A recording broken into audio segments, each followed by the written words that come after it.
Welcome to Coming About with David Paragamian, the podcast that dives deep into the minds of leaders who have transformed their businesses and industries, paving the way for a better future. Here's Dave. Welcome back to my talk with Chris Kuenne, the best-selling author, serial entrepreneur, Ivy League professor, and growth expert who founded both Rosetta and Rosemark. We've been talking about why he spent his entire career studying and applying the principles of customer motivation and personalization to drive enterprise growth, understanding why consumers shop and buy what they do to drive lifetime value. Chris, I want to move on to the subject of leadership. And I fundamentally believe that leadership is very different than management. Management is about tracking and measuring all sorts of things.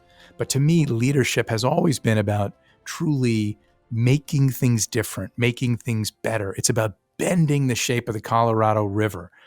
The great metaphor I always like to use with employees and colleagues that I work with is that I ask who remembers Millard Fillmore, and never a hand goes up. And of course, he was a president of the United States. And I ask, but who remembers Abraham Lincoln? Every hand goes up. And of course, they held the same job. Their resumes essentially are the same, but of course they're not. Lincoln did things that only Lincoln could do, and he didn't do them with a focus group, and he didn't do them with an advisory panel. He decided to make big changes. He believed in his heart what was right, and he had conviction about it, and he made it happen. And I always encourage people, bring yourself to work every day to do what you believe is right. Be a Lincoln, not a Fillmore. Now, Chris, I know you've studied leadership traits. You've taught this at Princeton. You founded a company that was based on insights of personality-based segmentation. So I know you're deep into psyche and motivation. Let's talk a little bit about those psyches of founders and entrepreneurs that build businesses. You've been able to classify and suggest that there's just a handful of archetypes of successful founders and builders. What can you share with us about that? Yeah, well, you really identified sort of two of the four key elements that discriminate or differentiate entrepreneurial leadership styles. So I'm happy to talk quickly about what those factors are, and then how those factors come together to create what we call the four builder types. So we used the Rosetta technique, personality-based segmentation. We interviewed several thousand very successful entrepreneurs, and we discovered a pattern that first, what separated them from one another was the following four things. First, and you touched on two of them. First, how they manage. Are they hands-on, or are they more laissez-faire? How do they lead? And the lead dimension is really, do they see the team as an extension of themselves, or do they see the team as a force that can be shaped and inspired? The third key dimension is what is their motivation to create a company? And then finally, how do they think about the sort of product and the problem and the impact of what they want to build? So to quickly run through them, and by the way, when we went into this, this was in the era of Steve Jobs was still alive, and people were saying, gosh, if you're going to be an entrepreneur, you got to be like Steve Jobs, or today one might say like Elon Musk. And that was kind of the poster person for entrepreneurship. And so one of the questions we had is, do you have to be like that? And the answer is no, you don't have to be like that. But the sub answer is there is a important builder personality that we call the driver. And the driver is motivated because she or he really has conviction around an idea that actually transcends the market, similar to the famous stories about, the iPod. Nobody knew they needed an iPod, or nobody knew they needed a smartphone that ultimately became the iPhone. And so it's this sort of spontaneous discovery of this is this is the thing the market is looking for. So the driver is really about the product, or as we say in entrepreneur land, the product market fit. The second type of builder is somebody we call the explorer. And the explorer is fascinated by the problem itself, not the product, but the problem. And we like to describe the explorer as a systems thinker, someone who believes there's an underlying system at play. And so you can really lay bare any issue if you understand the underlying elements of that system. The next one is someone we call the crusader, who's really motivated to change the world. So very mission based. So product is driver, problem is explorer, mission is crusader. And then finally, the captain. And after admiring much of your success, Dave, I know you are a captain. And the captain is all about the team. It's all about recruiting, inspiring, deploying the team. And there are many great examples of each of these builder types. But I like to think of you as my poster child for the captain leadership style. Well, now my mother is thrilled to be listening to the podcast as well. So thank you for that. I also wonder, in the work that you've done in writing the book, and I know that you also, and we'll get to it, I know that you also are an adjunct faculty member at Princeton University where you teach entrepreneurship. I wonder to what extent you believe that even though you can describe and characterize these four sound like discrete entrepreneurial headsets, just how discrete are they? I mean, I totally agree with you. If I had to characterize myself, I would put myself in that captain bucket. But I sort of feel like, well, I've got 8% of that, and I've got 7% of that, and 93% of captain. Do you think there is a little bit of some of these other ingredients splashed in with folks? For sure. And the way we think it works, and there's certainly lots more research that could be done on this, is we think that you're wired, your central tendency is toward one of these types. However, as adaptive animals that we are, and for those who pick a path through their career that is successful, often successful leaders begin to take on some of the central tendencies of one or all of the other types.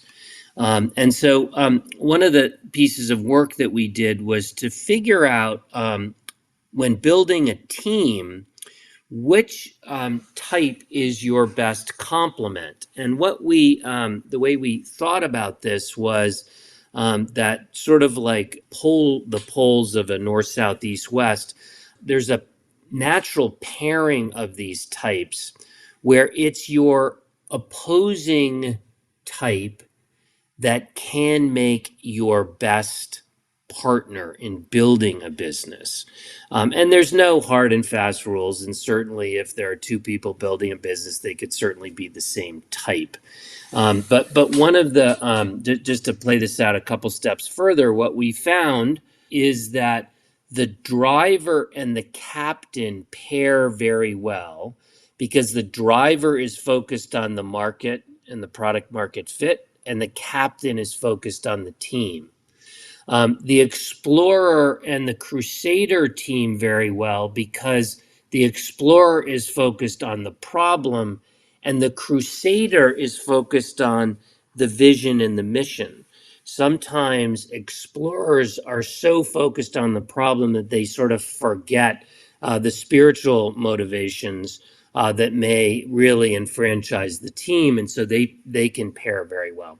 So I guess just to summarize, no, you're not sort of branded as captain or driver and you're that forever. In fact, you do pick up the tendencies of others.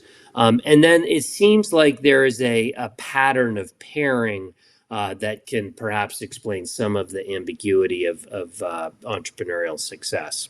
That makes a lot of sense. And as you were describing those north, south, east, west polarity points, it resonated for me. It's the same reason why in building companies, I've always thought about getting the right diverse senior leadership around the table, because the right pairings of individuals, knowing that they will speak their minds openly about different things, will help us to get to the ultimate right place, but that not everyone is saying the same thing the same way. I always struggled with companies that said, oh, well, we're very like-minded. We're a family here. We all think the same way. I think, well, okay, well then if you're all thinking the same way, how do you get any diversity of thought? How do you ever pivot into something new? It just feels like you're making the same vanilla ice cream over and over and over if you don't have that, as you say, that yin and that yang of people pulling towards that North Star. Well, I want to make sure that as we use our time effectively, Chris, I want to make sure we also pivot to what is your current chapter, which is after getting the foundation, after founding the business, after selling the business, you haven't stopped. You've been continuing to teach entrepreneurship, and you created a new platform company called Rosemark. Can you tell us a little bit about the mission and vision? What is Rosemark about? Yeah, most of my friends sort of laugh at me saying, why aren't you on a desert island, or why aren't you finally learning how to play golf?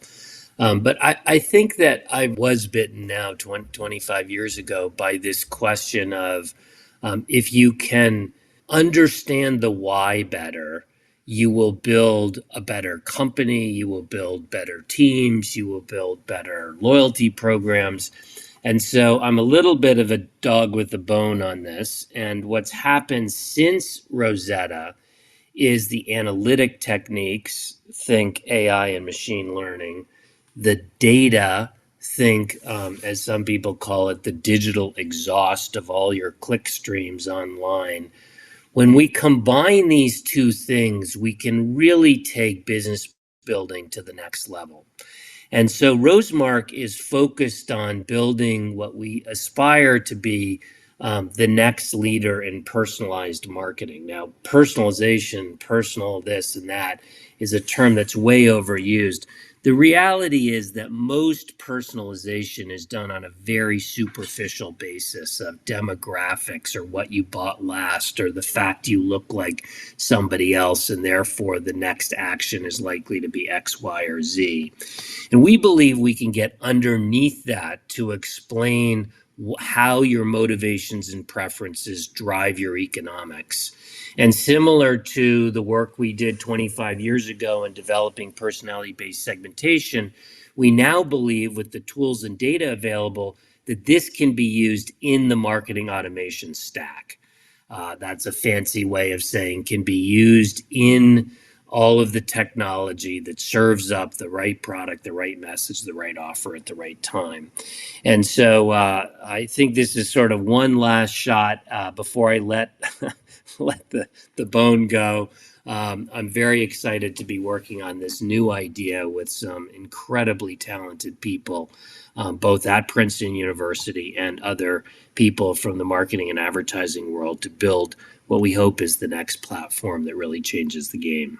Well, it sounds like there's some brand managers out there who are going to be awful grateful that you are as you said yourself, a dog with a bone on this, because much as we said a little while ago, that concept of in medical imaging, it's no longer enough to take an X-ray. We can get to the deeper level with the CAT scan and the MRI, the tools and the technology that, as you said, to grab all of that digital exhaust and to get really a deeper understanding of this personality-based segmentation.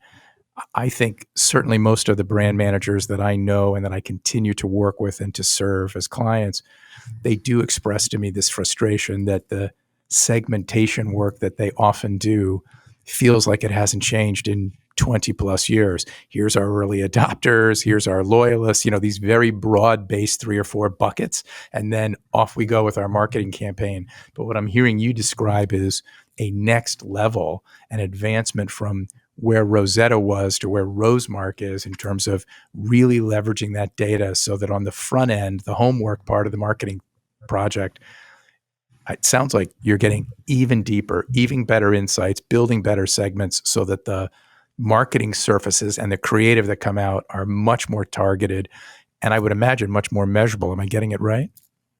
Yeah, exactly. I think one of the ironies of the way predictive modeling works is that it's based on this idea that Dave and Chris look alike, therefore they're most likely to buy this product. Dave's bought it. Chris looks like Dave, so Chris is going to buy that product. And what it really is at its core is statistical guessing that Dave and Chris are similar. So you have that on one hand, this sort of predictive model building and optimization. And it's really focused on optimizing the transaction, getting Chris to buy what Dave bought. And when you think about optimizing a transaction, that's a pretty far reach away from building a relationship between the brand and the consumer. And then on the other hand, there's a lot of very good segmentation done that gets stuck in presentation decks where people understand how attitudes and needs and behaviors all come together to create segments. But they know a whole lot about 3,000 people and they can't operationalize it. And our breakthrough is that we can operationalize what's historically called an attitudinal segmentation, which when combined with all the behavioral data, completely changes the economics of acquisition, cross-sell, and retention of customers. And most importantly, actually serves those customers better building brand equity as opposed to just jamming the next product at them. And so it's really that mission. I'm sounding a bit like a crusader here, even though I'm clearly a driver. It's that mission that my colleagues and I at Rosemark are really focused on. How do we bring the brand? How do we bring consumer insights a la attitudinal segmentation basically back into the center of the plate and leverage all the marketing automation that's now available? So combining the two tools in a way that really changes the game and ultimately builds shareholder value. I think to the listener's ear, it sounds like you're also leaning into the current hot trend that's on everyone's lips about AI and machine learning. And I wonder to what extent, as you and your colleagues are working on the platform here at Rosemark, is that something that you lean into and embrace and say, great, I'm happy to have our clients think about what we do as leveraging AI? Or is that something that, because it has so much attached to that nomenclature, is that something that you shy away from? How do you deal with that AI label, so that you are either leaning into this incredibly cool trend or leaning away from something that I think a lot of people, frankly, don't understand? What's your take on that? Yeah, everybody loves to think about AI as either the villain or the panacea. And like every technology, it will be hyped, and then it will disappoint, and then it will settle into a appropriate level of use. And the way we're thinking about AI right now is that it is a method, it is a tool that you use on the way to deeper insight. One of the great seductions, I think, of any new technique or method is that people basically want to push the button and get the answer out. And I think that's a very, very dangerous way to think about AI. I think, just quote, let the algorithm run, we'll train the algorithm will get smarter over time. All those things are true. But if it's not done in a supervised way with a prioritization that comes from us humans on what is it that you're actually trying to understand, it's likely to go through this disappointment loop where it's overhyped and then underutilized. The way we're using AI and machine learning right now is in a very specific sort of sub-routine of the way we build these things we call quantitative personas. So what we're not doing is pushing the button and saying, what is the quantitative persona?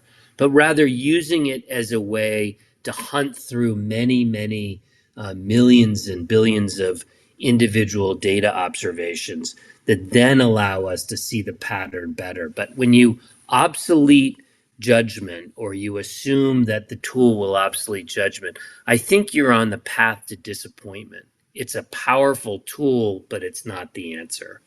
Well, you've said a lot of smart things I'd love to unpack. And one of them, I think, is a key theme for me of this whole conversation, right? Which is, I don't think there is an easy button when people look at a career like yours, as successful as it has been as an entrepreneur, as a founder, as someone who successfully sold an agency for the better part of $1 billion, who's been a lecturer at an Ivy League university, and here you are again at it, building another platform, I guarantee that you'd say there is no easy button, right? There have been interesting moments along the way. Certainly that was an interesting moment when you and Kurt decided to mortgage your homes. I had to believe there was a really interesting piece of salesmanship at a kitchen table with a spouse on that one.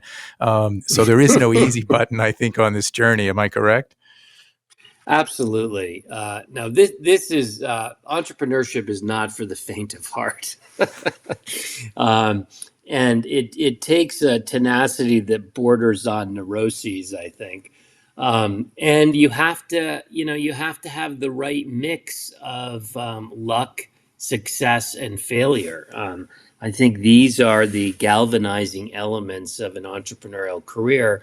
And if you don't have luck, then you don't have enough of the success. If you have too much of the success, then you're not learning from your failures. So a little bit like driving a shift car, you need the gas, you need the clutch, and you definitely need the brake too. And so, being able to toggle across these three forces is really, I think, a crucial element of entrepreneurial success. Yeah, for sure. One of the things I want to make sure that before we wrap, I ask you is, I am sure for a lot of folks, whether they are the students in your classroom or the executives that you've worked with in these companies that you've created and the new company you're creating, there are people that look to you as you are their mentor, their role model. Are there people in your career that you'd look back and say, wow, there's someone that Chris, really learned from, and that man or woman really became a role model or a mentor or just someone in my mind's eye that I really have learned from and I can point my finger to? Are there any of those that come to mind for you? Oh, for sure. In fact, this is the final lecture of my course, in which I talk about how important it is to have heroes, and then some of those heroes become your mentors, and then over time, you may become the hero or mentor of others. And so, just starting with the heroes of my life, my heroes are my dad, Bobby Orr, and Sir Thomas More. We don't have time to go into each of those. I'll just stop on Bobby Orr for a moment, who played hockey for only 6 years and revolutionized the way people play defense, because he was an offensive defenseman. He was an entrepreneur on skates. In terms of direct, I only got to meet Bobby Orr once, so I can't really call him my mentor. But my mentors are many. I'll just call out two of them. One, the famous Jim Burke, who many know as the Tylenol CEO. His ethic, his leadership, his courage to lead through the Tylenol crisis not once but twice is an enormous inspiration to me. And my first boss, Tony Vernon, who should have gone on to become CEO of Johnson & Johnson, but went on to become CEO of Kraft instead. He's a classic captain. His ability to reach, inspire, empower, and franchise those who worked for him is just remarkable. And I often think in my leadership, what would Tony do in this situation? Well, it's funny as you talk about those folks, Tony, who you and I both know, and Jim Burke, who it sounds like I did not have the privilege and the pleasure, but one of the themes that I'm a fan of and that my book Coming About is the people that are able to lean into those moments of pivots and be successful, to persevere, to overcome obstacles, as you talked about earlier, to have that conviction. And even just in your thumbnail description of Tony, someone who was a highly successful, very, very senior healthcare pharmaceutical marketer, and then went on to become the CEO of a food company. And there are people who would look at that resume and say, wait, how can you be ready to be the CEO of a pharmaceutical company and be the CEO of a company that makes my macaroni and cheese? But it's because Tony had the skill set and the belief and the courage to make that pivot and to move those 800 miles from Philadelphia to Chicago to go from Tylenol to macaroni and cheese, right? And it's all that we've been talking about here about having that vision, having that ability to persevere. And as you said a few moments ago, learn from the mistakes, celebrate the successes, surround oneself with good people. I think those are all obviously attributes. And I won't embarrass you, but I do seem to think that your father, who you mentioned as one of your early heroes, didn't he also teach on that Princeton University campus? He did. He did. He was a member of what's known as the Great Generation, having landed in the D-Day invasion and then going to Harvard on the GI Bill to get his PhD, and then having a very successful career as an economist and an economics professor. And I think having heroes and having mentors is just so crucially important.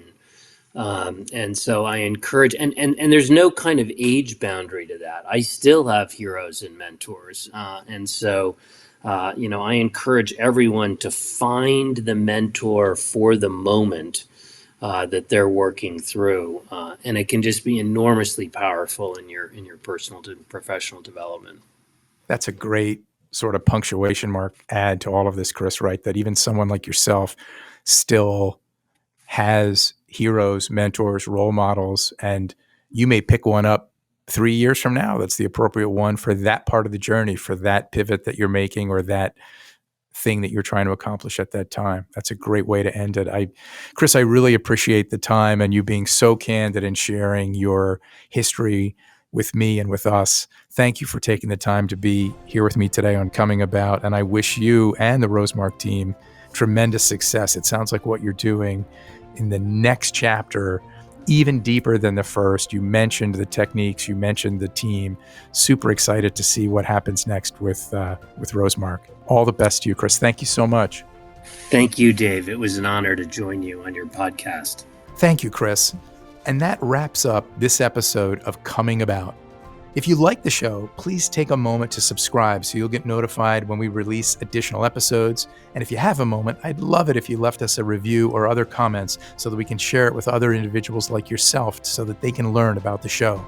I look forward to speaking with you next time. This has been Coming About. We hope these conversations have left you feeling empowered and ready to take your organization to the next level. To speak with Dave about your business transformation or to learn more about Health Monitor Network, go to healthmonitornetwork.com. And don't forget to check out his book, Coming About, How We Transformed a Major Media Company and the Lessons There for You. Available wherever books are sold. Coming About with David Paragamian is a production of Advantage Audio.